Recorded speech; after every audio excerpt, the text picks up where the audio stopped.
where they're going to go in the draft, as well as we'll start looking at the NFC South, because the NFC South is having a complete makeover, challenging the Saints' 3-time division status. I am right? 3 times. We won it in yeah, 13 and 3 seasons.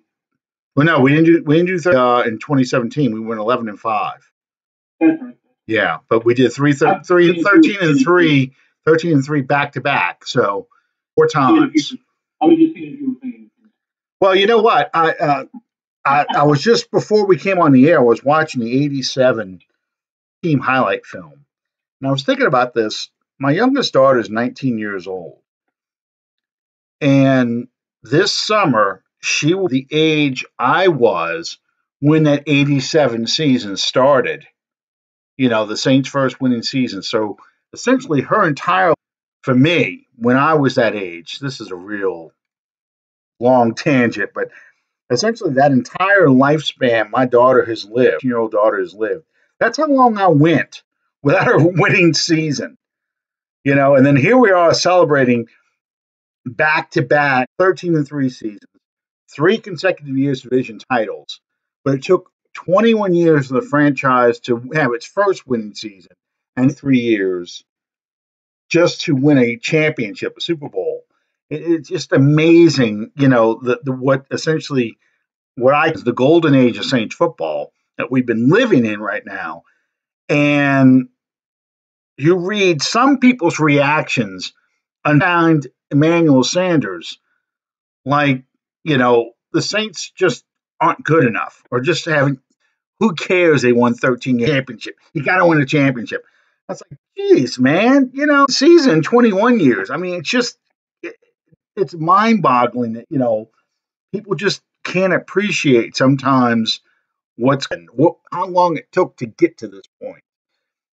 Anyway, like I said, I'm your host, Alan Ulrich. I'm here with my partner, Sean Williams. How are you doing tonight, Sean? Great, man. I'm heading out in the 2 dudes bunker. I hope everybody's doing okay out there and their way through all of this. Our thoughts and prayers are with one another at this point in time. We're going to get through this. It's just going to time. We're in uncharted waters these days. That's for sure. The governor issued the other day stay-at-home order, and fortunately for me, we've been deemed an essential business, so we've been allowed to stay open. We're doing everything that we can, man. I can't say enough about the people here locally that have supported our business. Well, I call it our business because it means a lot to me. And like I say, I can't say enough that it's gone out of their way locally to support 2 dudes, and I thank them from the very bottom of my heart. And I'll go ahead and pay the bills real quick. Thank you guys for joining us tonight.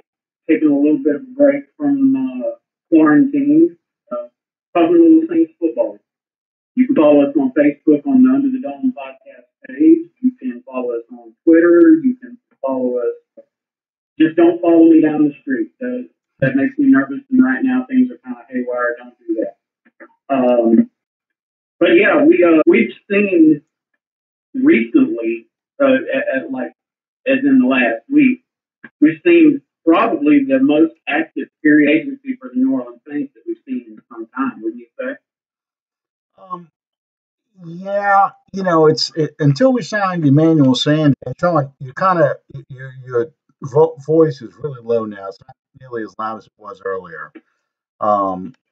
But yeah, until Emmanuel Sanders, it seemed like more we were taking care of our own business. And again, that's why I was talking about the 13 and 3 seasons.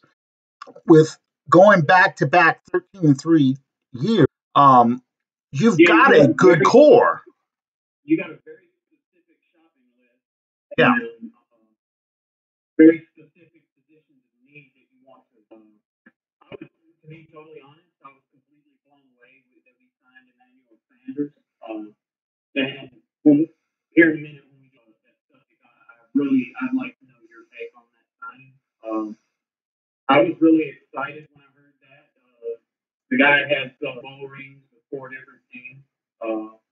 But that looks real good on the resume, but it doesn't really have a whole lot to do with him that locker room on Airline Drive. It's going to be about what he can do now with this team. But having that quality, skilled wide receiver to go with Michael Thomas definitely for some the top priority in this offseason. Well, the wide receiving core needed to be revamped. I mean, Ted Ginn is at the end of his career, and he's not coming back. The Sanders signing is being the end of Ted Ginn. Yeah, and that's what you're doing. You're getting rid of a speedster and bringing in a speedster, a little more tread on his tires, a little more, much more player, much more consistent route runner, which was one of the two knocks on Ginn. One, he wasn't that great of a route runner, and two, have consistent hands. You're getting both with Emmanuel Sanders. Now, we signed him to a 2-year deal, so he's essentially a 2-year rental. So clearly, he's not going to be here in the long term. But as we saw last year, the receiver needed help. You cannot win in the postseason with just Michael Thomas and sprinkling the ball to a bunch of receivers.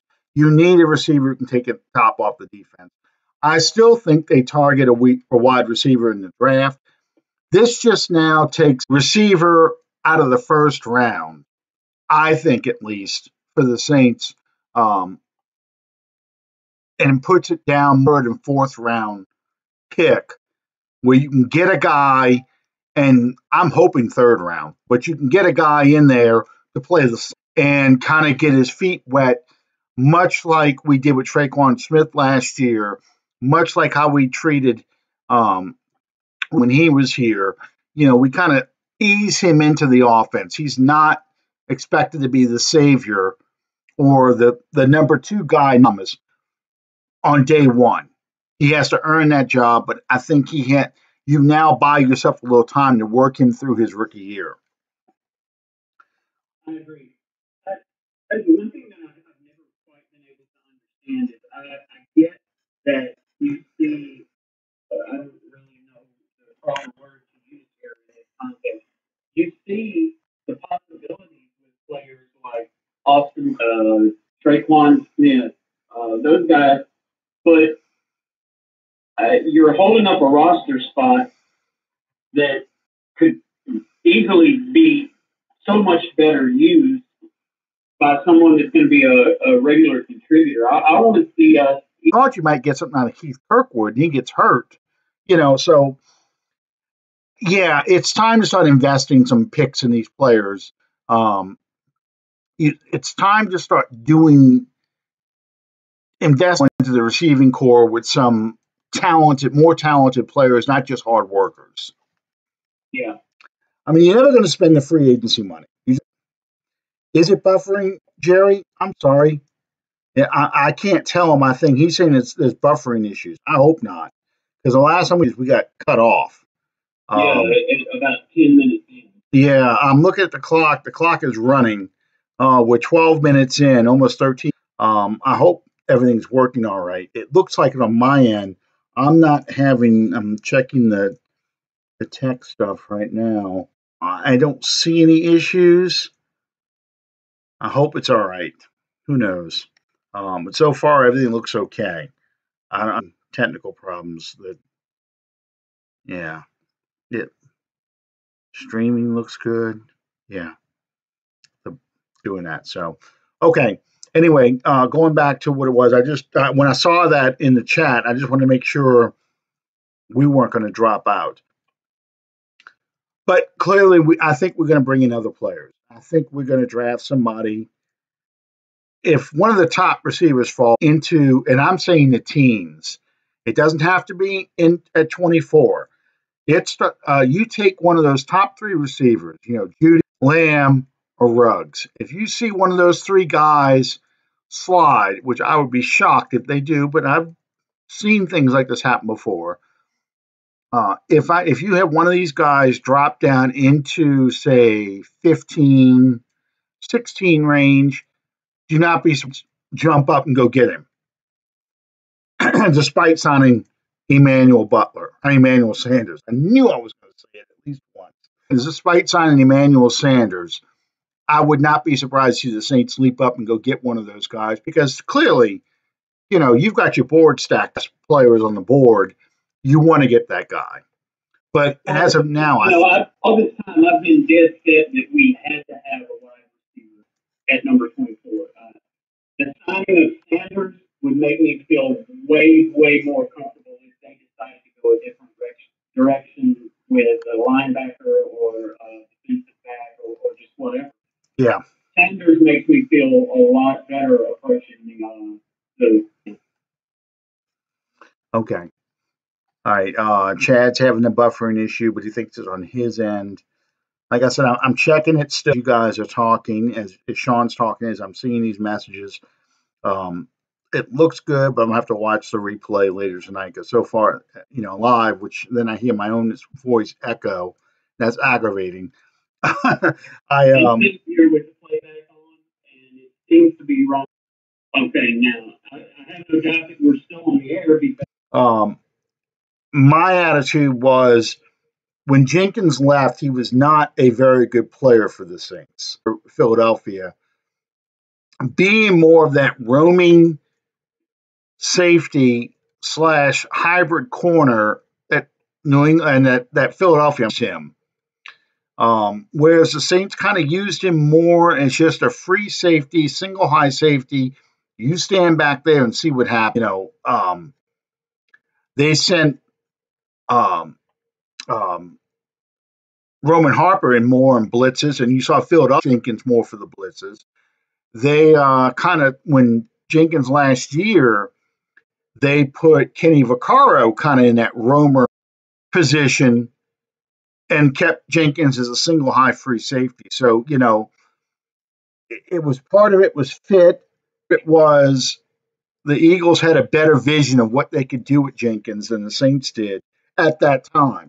I think now that the Saints have seen what Jenkins, I think you're going to see more of that in his return rather than how they used him in the past.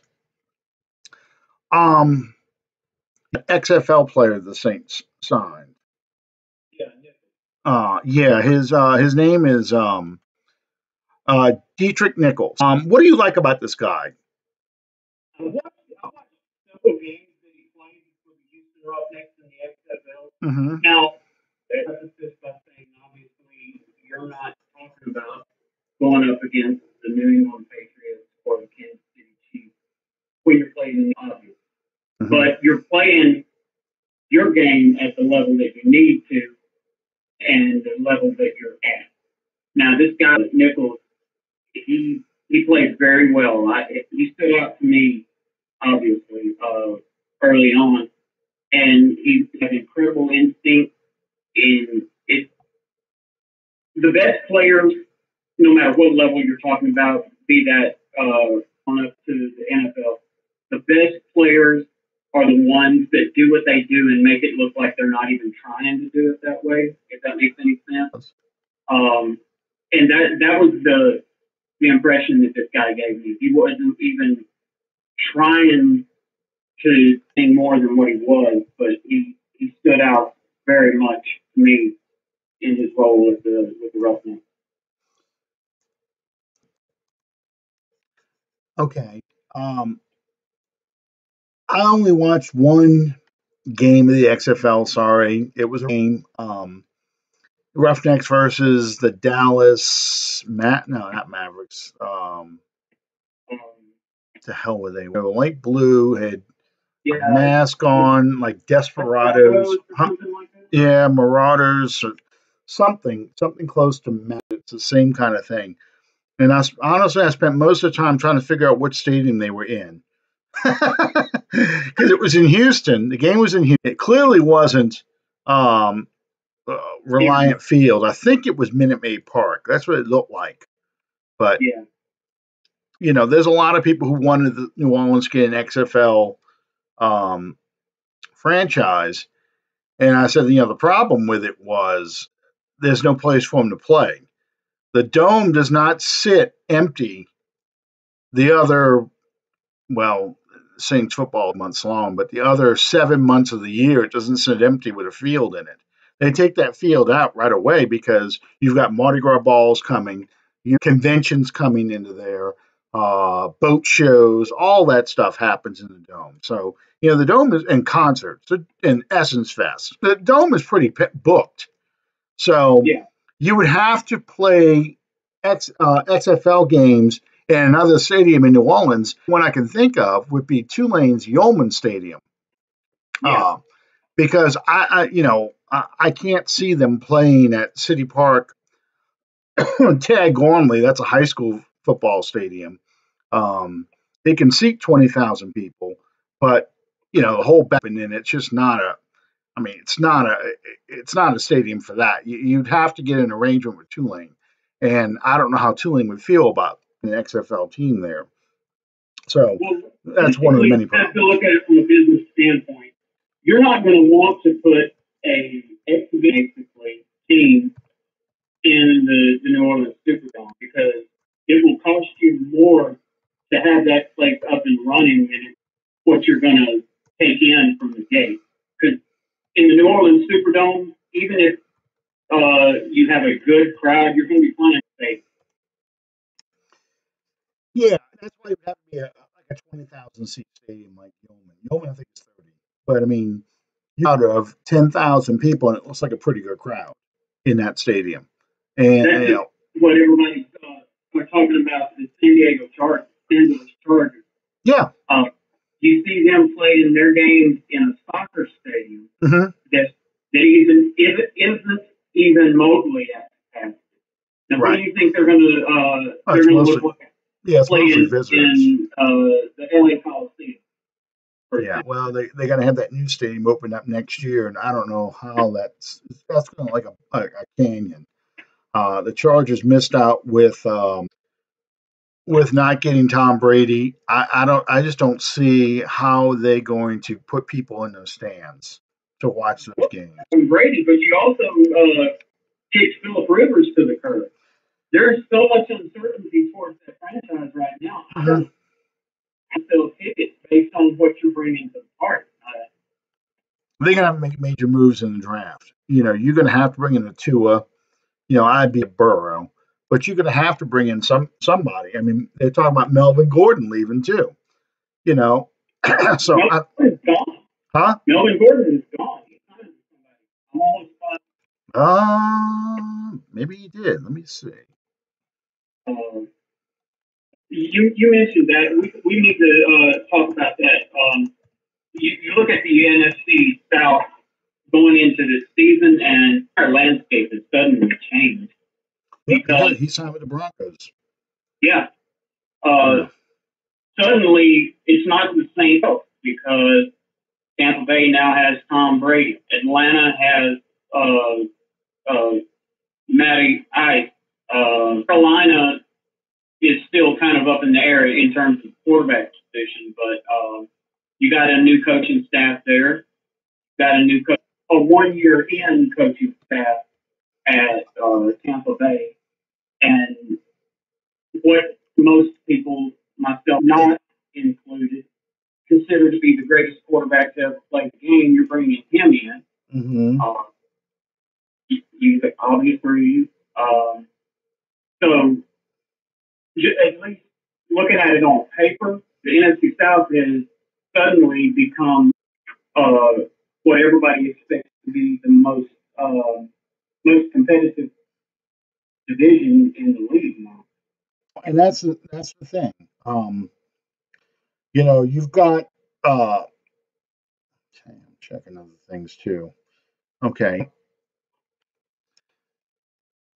You've got Tom Brady now in Tampa, and we're going to talk about that as we go through. But let's talk about Atlanta first.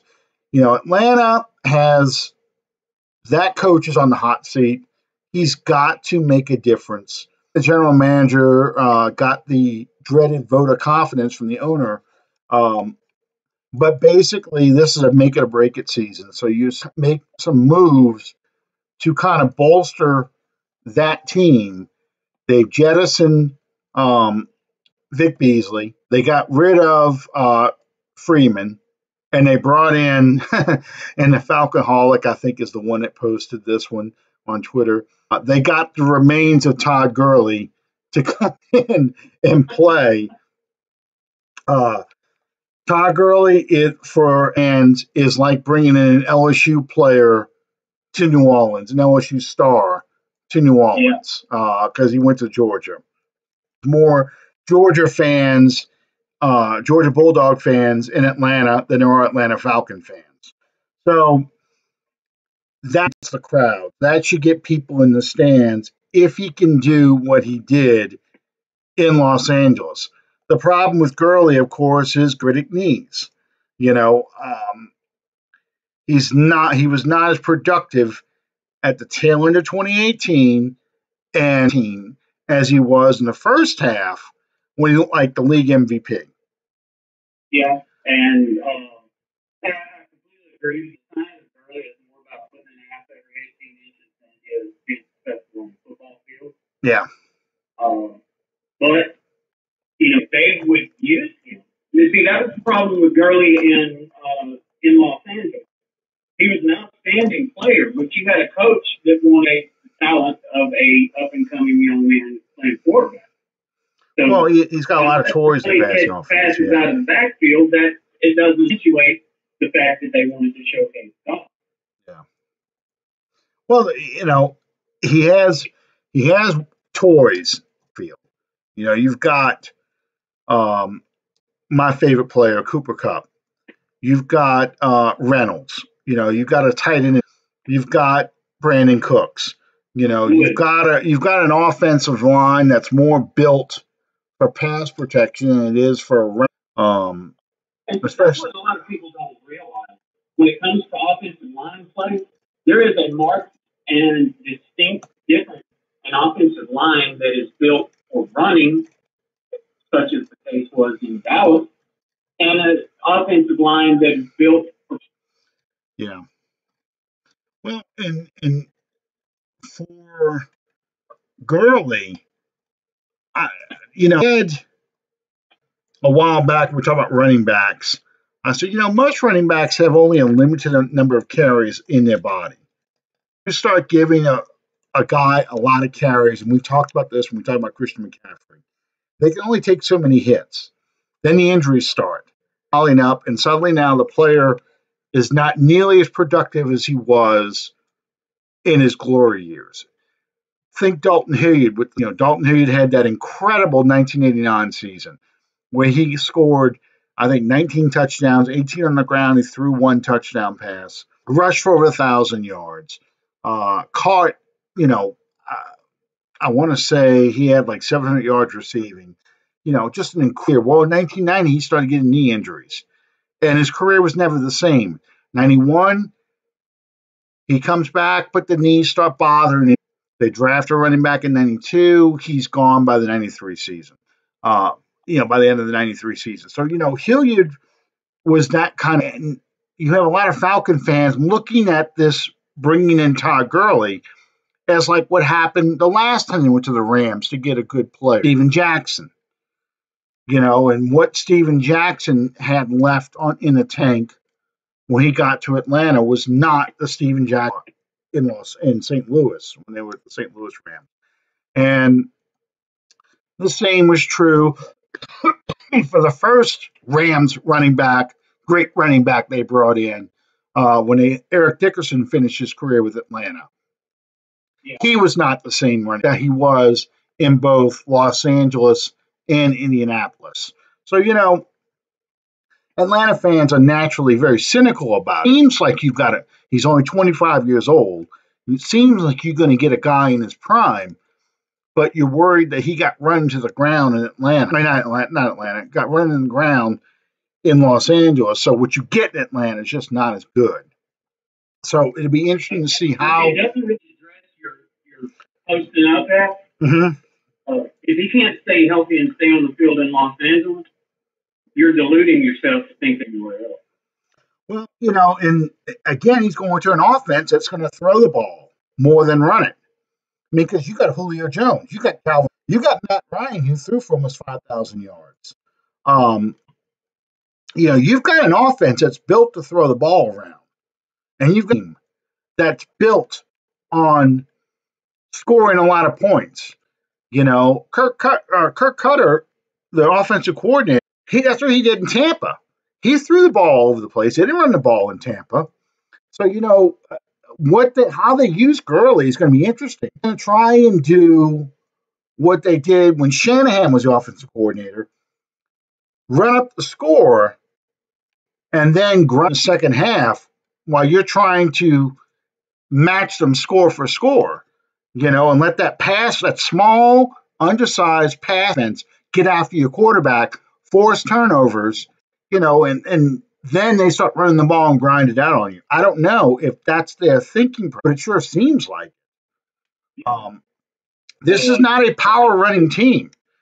And that offense, a power running offensive line. Alex Mack, the center, but I don't know how much Mack's got left in the tank. But Matthews, those guards they drafted last year who got hurt, those are pass blockers. So I'm really curious how this is going to work out. It's a good move from a PR standpoint because he's a Georgia player. It's a good move from an appearance standpoint. Like you've got a guy who's going to create balance for your offense. But we'll see when the play calling starts. What does Gurley have left in the tank? And B, how Atlanta uses Gurley. Yeah. And the way that I'm seeing this, and I think I've made this comment on here before, if they don't, and I mean come out of the block on fire, if they don't have a marked amount of success in the first half, there won't be a second half for these coaches. I mean, they got a state of execution last year because they seem to have turned it around at the midway point of the season. They won enough games to finish 7-9, but they seem to be more cohesive in the beginning when they were just getting killed. But and once again, they're attributing to injuries. They had a lot of injuries.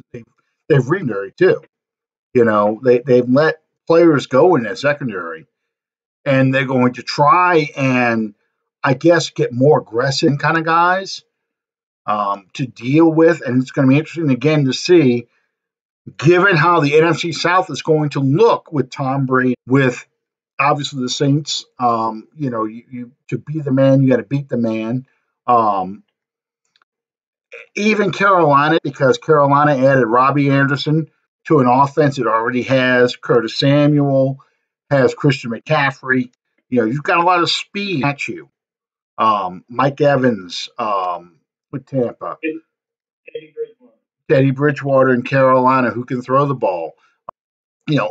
How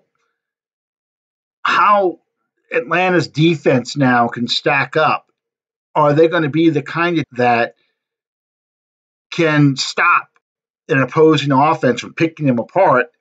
That way, you get Gurley out of the game, get a shootout, and your pass rush can dominate the Falcons' offensive line like they did last year and just treat Matt Ryan like a pinata. Jordan's got more sacks against Matt Ryan than any other quarterback in the NFL. And it's not just because he plays him twice a year. It's I'm really curious. We'll see what happens with the draft. We'll see what Atlanta draft, where they go. I expect them to go after a pass rusher in the draft, honestly. I expect them to get a big defensive lineman. I think they want a defensive line. But, what happens after that, I don't know. Speaking of offensive and defensive lines, we didn't talk Pete coming back. A lot of fans were pissed off. The usual Pete haters were pissed off. And it's a shame Calvin's not on right now because I really was thoughts on this. But, the Saints signed Pete to a 5-year, $57.8 million contract, $33 million guaranteed.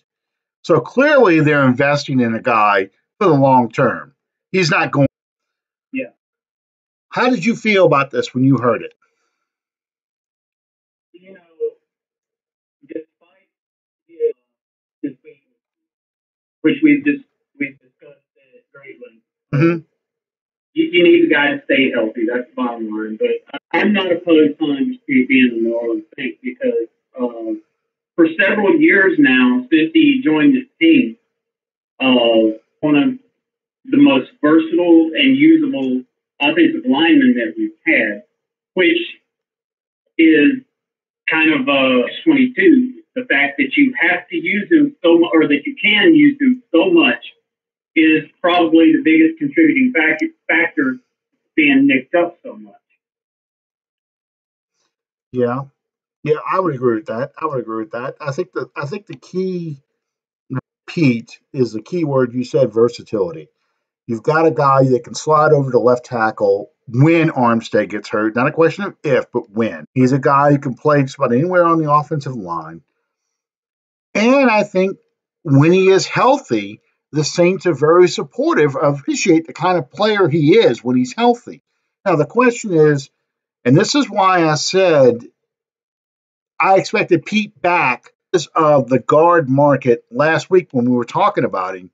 Um, I expected Pete back because the two best up for him, the New England guard and the Cleveland guard, both were franchise. Okay. Glasgow, third best guard on the market from Detroit, got signed right out the gate. He was gone. So now you're looking at guys that are not upgrades. They're basically Pete or Pete like, and then downgrades from Pete as a starter, plus utility, because a lot of those guys are pure guards. Yeah, and let's not forget, if there is an issue on this offensive line, Yeah. it seemingly always has been. Well, you have no third tackle. It goes down when Nick Yep. when those things happen, the drop off in the talent of the people that you are able to bring to bear is a vast difference. Well, he broke a forearm last year. He broke a fist or a hand broke a leg at the end of 2017. Now the leg happened in the Vikings playoff game. Happened, I think, in the Philadelphia game, the first one, maybe the week after that. And the forearm happened in, I think, what game was it last year? I want to say he broke the forearm like week 9 or 10 last year, right around that time. And as somebody who's broken his arm now, you have no strength in an arm. I don't know how the hell he plays with a broken hand. I don't know how the hell he could play with a broken forearm without a cast. I mean, a permanent cast there, and you could just slip the old days. Players don't wear casts like they used to anymore. You look at the old 70s photos with the pads, all that stuff. We used to have guys wearing casts, all season long because you could play with that and you could whack cast and stuff, even though your arm was fine. I just can't imagine playing because my right arm at times feels all right. I couldn't play a game. I'm 3 weeks in now. It's almost a month since I broke my arm. Be a month on the 27th, 3 days from now. I can't imagine being a football player trying to play with this arm. I just can't. I can do things, but I couldn't block. That would be so much pain. I couldn't do it. I couldn't pass rush somebody, that's for sure. You know, Yeah. They do things differently for a football player than do for a 52-year-old guy like me. But still, I just couldn't imagine playing with that. So anyway, that's why I'm saying, the injuries are an issue with Pete. But when he hasn't been injured, he's been a good player. Enough to get Pro Bowl recognition. Now, I know people going, Pro Bowl. The only thing that matters, it's a popularity contest. The only thing that matters is all pro. I get that. I totally get it, and I agree with most of that. Regardless, that means you on a friggin' turnstile, claim you are, when you're healthy, if you get a Pro Bowl nod. They didn't give a Pro Bowl nod to Darryl Terrell, who was a left tackle for the Saints when we lost Willie Roaf.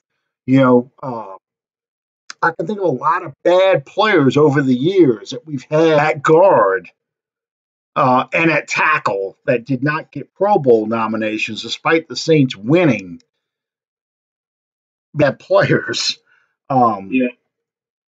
So, it's he's good. He's a good, especially in the running game. He's a run blocking guard. And that's why I think they brought him back, because you really didn't get an upgrade. And again, if you don't have Pete, if you had to rely on Nick Easton or Cameron, restricted free agent, or Will Clapp, I think the Saints had real concerns going in there. The guys you're talking about, the depth problem, that they felt like it's better just to bring Pete in, give him the money for long term, and we'll figure out what we're going to do with this offensive line draft in successive years, not now. Now we have to stick with what we have. Yeah. And bottom line, just like you just alluded to, the plain and simple fact of the matter is Pete was the obvious choice and the best one. Yeah, he was. He fits the scheme. He does everything they want him to do. He's not, he's not one of the best guards we've ever had. He's not Jari Evans. He's not Carl Nicks. He's probably about even Ben Grubbs. You got Larry Warford. I think this is Larry Warford's last year as a Saint. There's going to be changes in offensive line. Now's not the time to start it. You need to bring in a third tackle on this roster. You had Will Clapp playing the third tackle for the most part last year, and I think that was exposed in that Vikings game. It wasn't just the guards issue. I think not having that third tackle, not having a Zach Line is at full. I think all that was impacted beyond just the issues with the guards last year against the Vikings. That's why it had to happen. Okay. One other we brought back, and I can't remember who the hell it was. I was thinking about it while I was going on my talk about Pete. Noah Spence. Huh? Noah Spence. Oh yes, Noah Spence. Okay, well I mentioned him. No, that wasn't him. Let me see. Good God. Oh, Patrick Robinson. Okay, so we brought him back. We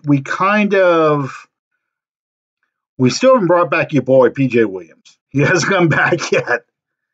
That was the other guy I was thinking of. But David Onyemata, he's a depth guy. Okay. But Patrick Robertson, because we lost Eli